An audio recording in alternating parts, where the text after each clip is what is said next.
২০০৫ সালের সেই হাড় হিম করা হরর সিনেমাটার কথা মনে আছে? দি এক্সরসিজম অফ এমিলি রোজ। এই সিনেমাটা শুধু আমাদের ভয়ই দেখায়নি, বরং মনে অনেকগুলো প্রশ্নও জাগিয়েছিল। কিন্তু অনেকেই কি জানেন যে এই সিনেমার গল্পটা একটা বাস্তব আর খুবই মর্মান্তিক ঘটনার ওপর ভিত্তি করে তৈরি? চলুন আজ আমরা এর পেছনের সেই সত্যি ঘটনাটার গভীরে ডুবতি। একবার ভাবুন তো, সিনেমার পরিচালক স্কট ডেরিকসন যখন প্রথমবার এই কেসের আসল অডিও টেপগুলো শুনেছিলেন, তার কি অবস্থা হয়েছিল। তার এই কথাগুলোই কিন্তু সব বলে দেয়। মানে এই রেকর্ডিংগুলো এতটাই ভয়াবহ ছিল যে এটাই তাকে সিনেমাটা বানানোর জন্য অনুপ্রাণিত করে। বোঝাই যাচ্ছে পর্দার পেছনের গল্পটা কতটা ভয়ানক ছিল। আসলে দি এক্সরসিজম অফ এমিলি রোজ আসার আগে এক্সরসিজম সিনেমাগুলো প্রায় হারিয়েই গিয়েছিল। এই একটা সিনেমাই যেন একাই পুরো জনরাটাকে আবার জাগিয়ে তুলল। এটা শুধু একটা সাধারণ হরর সিনেমাই ছিল না, এটা ছিল একটা কোর্টরুম ড্রামাও, যা দর্শকদের একদম শেষ পর্যন্ত বসিয়ে রেখেছিল। আর এর সাফল্য, সে তো ছিল চোখ ধাঁধানো।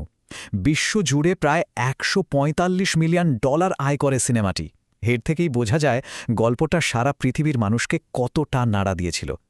তবে দর্শকদের যা সবচেয়ে বেশি আকর্ষণ করেছিল তা হল ওই তিনটি শব্দ: সত্য ঘটনা অবলম্বনে।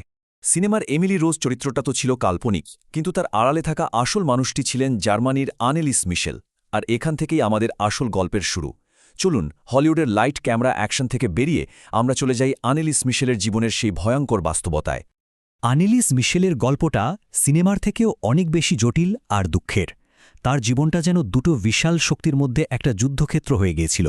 একদিকে ছিল বিজ্ঞান আর অন্যদিকে ছিল বিশ্বাস। এই টাইমলাইনটা একবার দেখুন। এটা আনালিসের জীবনের শেষ ৮ বছরের যন্ত্রমার একটা ঝলক মাত্র। ভাবা যায়, মাত্র ১৬ বছর বয়সে যা শুরু হয়েছিল একটা সাধারণ খিচুনি দিয়ে, সেটাই ধীরে ধীরে একটা জীবন্ত দুঃস্বপ্নে পরিণত হল। আর মাত্র ২৩ বছর বয়সে তার জীবনটাই কেড়ে নিল। মৃত্যুর সময় অ্যানালিসের ওজন ছিল মাত্র ৩০ কেজি। একবার ভাবুন, এই একটা সংখ্যায় বোধহয় তার শারীরিক কষ্টের পুরো ছবিটা তুলে ধরার জন্য যথেষ্ট। ৬৭টা এক্সারসাইজের পর অপুষ্টি আর ডিহাইড্রেশনে তার শরীরটা যেন পুরোপুরি শুকিয়ে গিয়েছিল। আর এখানেই এ গল্পের একেবারে কেন্দ্রে থাকা সেই প্রশ্নটা উঠে আসে, আসলেই কি ঘটেছিল অ্যানালিসের সাথে?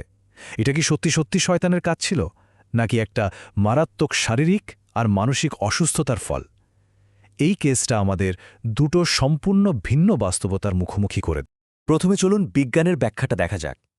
আনেলিসকে ডায়াগনোসিস করা হয়েছিল টেম্পোরাল লোব অ্যাপিলেপসি দিয়ে। সহজভাবে বললে, ব্রেনের টেম্পোরাল লোব নামের একটা অংশে যেন একটা ইলেকট্রিক্যাল গণ্ডগোল হচ্ছিল, যার ফলে রোগী এমন সব জিনিস দেখতে বা শুনতে শুরু করে যা আসলে নেই। দেখুন, অসুস্থতার পক্ষে প্রমাণগুলো কিন্তু খুবই শক্ত। তার এপিলেপসি ডায়াগনোসিস ছিল, সে ডিপ্রেশনে ভুগছিল, এমনকি ব্রেন স্ক্যানের রিপোর্টেও গণ্ডগোল ধরা পড়েছিল। সবকিছুই একটা পরিষ্কার মেডিকেল কন্ডিশনের দিকেই আঙুল তুলছিল। মনোরোগ বিশেষজ্ঞরা বলছিলেন তার যে গভীর ধর্মবিশ্বাস আর চারপাশের পরিবেশ, সেটাই তার হ্যালোসিনেশনগুলোকে শয়তানের চেহারা দিচ্ছিল। কিন্তু গল্পের তো আরেকটা দিকও আছে, তাই না? ধর্মীয় বিশ্বাস অনুযায়ী ডেমনিক পজিশনের কিছু নির্দিষ্ট লক্ষণ থাকে। আনেলিসের ক্ষেত্রে কি সেই লক্ষণগুলো মিলে গিয়েছিল? এই স্লাইডের কথাগুলো শুনলে গায়ে কাঁটা দেয়, তাই না? আনেলিসের আচরণ এতটাই অস্বাভাবিক আর হিংস্র হয়ে উঠেছিল যে তার পরিবার আর যাজকরা নিশ্চিত ছিলেন এটা কোনো সাধারণ অসুস্থতা হতেই পারে না। বিশেষ করে অজানা ভাষায় কথা বলা বা শরীর থেকে দুর্গন্ধ বের হওয়ার মতো ঘটনার বৈজ্ঞানিক ব্যাখ্যা পাওয়া প্রায় অসম্ভব ছিল। তাহলে ব্যাপারটা কি দাঁড়ালো? একদিকে আছে সায়েন্টিফিক প্রমাণ, মেডিকেল রিপোর্ট, আর অন্যদিকে আছে এমন সব ঘটনা যা বিজ্ঞান দিয়ে ব্যাখ্যা করা প্রায় অসম্ভব। অ্যানালিসের ক্ষেত্রে আসল সত্যিটা কী ছিল? এই প্রশ্নের উত্তর আজও কিন্তু মেলেনি। বিষয়টাকে আরও জটিল করে তোলে ক্যাথলিক বিশ্বাসের একটা ধারণা, যাকে বলে প্রায়শ্চিত্তমূলক দুর্ভোগ। মানে, ঈশ্বর নাকি মাঝে মাঝে তার প্রিয় ভক্তদের কষ্ট দেন যাতে তারা অন্যদের পাপের বোঝা বইতে পারে। আনেলিসের কিছু সমর্থক এটাই বিশ্বাস করতেন যে সে আসলে এক বলিদানকারী আত্মা ছিল। অ্যানালিস মিশেলের এই জটিল আর বিতর্কিত গল্প থেকেই কিন্তু দুটো আলাদা সিনেমা তৈরি হয়েছে। আর মজার ব্যাপার হলো, দুটো সিনেমায় গল্পটাকে দেখেছে একদম আলাদা দৃষ্টিকোণ থেকে। একটা গল্প থেকে দুটো কতটা আলাদা সত্যি বেরিয়ে আসতে পারে, এটা ভাবলেই অবাক লাগে। দেখুন, আমেরিকান সিনেমাটা দ্য এক্সরসিজম অফ এমিলি রোজ, এটা একটা পুরোপুরি হরর সিনেমা। এখানে পজেশনকেই সত্যি বলে ধরে নেওয়া হয়েছে। আর অন্যদিকে জার্মান সিনেমা রিকুইয়েম, এটা একটা সাইকোলজিক্যাল ড্রামা।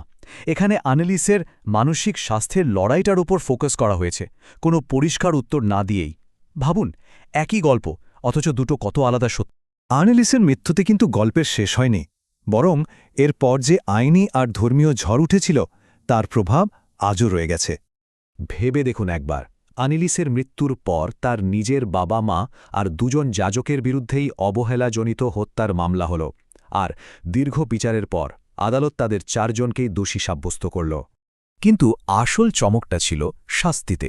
মাত্র 6 মাসের কারাদণ্ড, সেটাও আবার স্থগিত। এই রায় থেকেই বোঝা যায় আদালত নিজেও কতটা দ্বিধায় ছিল। তারা হয়তো বুঝেছিল যে আসামিদের উদ্দেশ্য খারাপ ছিল না, কিন্তু পরিণতিটা হয়েছিল ভয়ঙ্কর। তবে এই মামলার সবচেয়ে বড় আর দীর্ঘস্থায়ী প্রভাবটা পড়েছিল ক্যাথলিক চার্চের ওপর। এই ঘটনার পর তারা এক্সোরসিজমের নিয়মকানুন অনেক বেশি কড়া করে দেয়। এখন কোনো এক্সোরসিজমের অনুমতি দেওয়ার আগে পুঙ্খানুপুঙ্খ ডাক্তারি আর মানসিক পরীক্ষা করাটা বাধ্যতামূলক। শেষ পর্যন্ত আনেলিস মিশেলের গল্প আমাদের এই গভীর প্রশ্নটার সামনে এনে দাঁড় করায়। বিজ্ঞানের দায়িত্ব ঠিক কোথায় শেষ হয়, আর মানুষের বিশ্বাসের স্বাধীনতা কোথা থেকে শুরু হয়? এই প্রশ্নের কোনো সহজ উত্তর নেই, আর সম্ভবত এটাই আনেলিস মিশেলের গল্পের আসল ট্র্যাজেডি। একটা অমীমাংসিত প্রশ্ন যা এই আলোচনা শেষ হওয়ার পরেও আমাদের ভাবাবে।